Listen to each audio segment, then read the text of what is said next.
Hello there, in this video you're going to learn the imperfectum. And what is the imperfectum? Well, that's the tense in the past that is used for the following things in Dutch.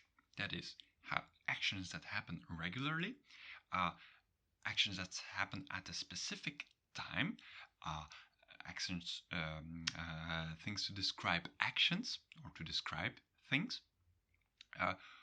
Things that have no result in the present, and things that happen at the same time. All right, how do you form this imperfectum?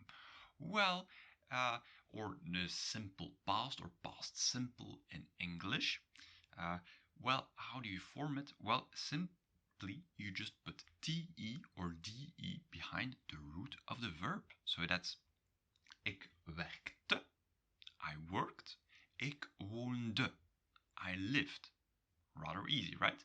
And when do you put a te or a de at the end?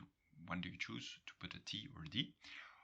Well, you look at the last letter of the root and you check whether it is part of the following row, which is the same as for the perfectum. So if you've already learned the perfectum, then you will recognize this row.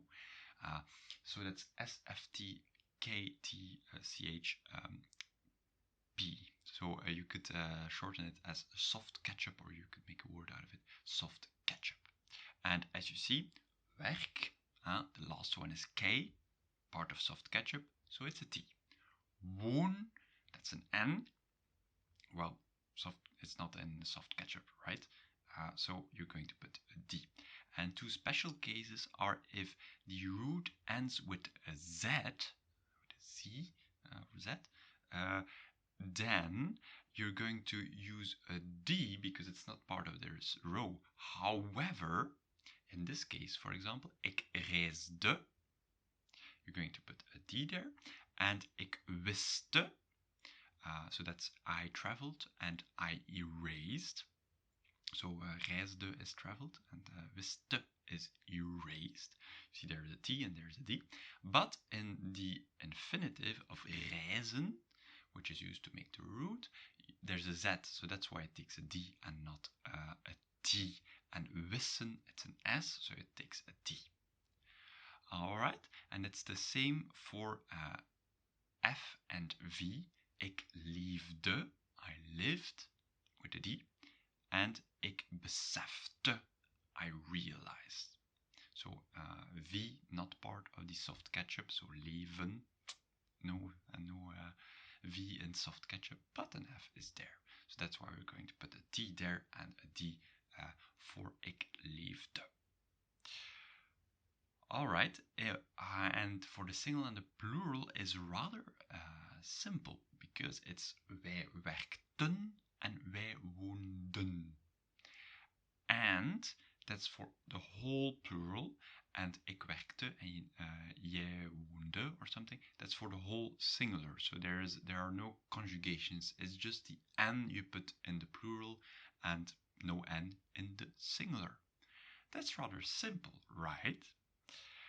However, this is a simple rule, but there are plenty of exceptions. For example, ik neem, ik nam. I take and I took. And there you see that the vowel changes, and we're not adding te or de. No, it's just like that. And how can you know that? Well, you either know it or you don't, so you have to study. One thing that can help is that in the other past tense, these verbs also change, and sometimes they take a bit over their changes. So if the past participle of the perfectum is different, usually the imperfectum will take some things over. But unfortunately, you have to study them by heart. One of the most used irregular ones are to be.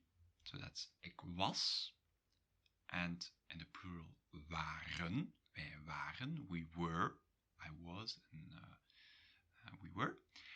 To have, Ik had en wij hadden. I had and we had. Different from the English. We had, there's no den at the end, but in Dutch there is. We hadden. And another one that's very tricky for many students. I could, or well, I can, and the past tense of can, that's I was able to. That's better.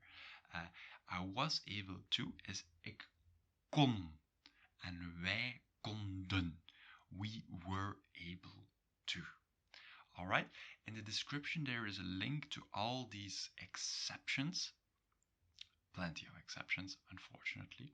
So make sure to learn them. And if you have any questions about tenses or any other questions about Dutch, feel free to write a comment in the comment sections where comments belong. So, and maybe until another video. Tot ziens!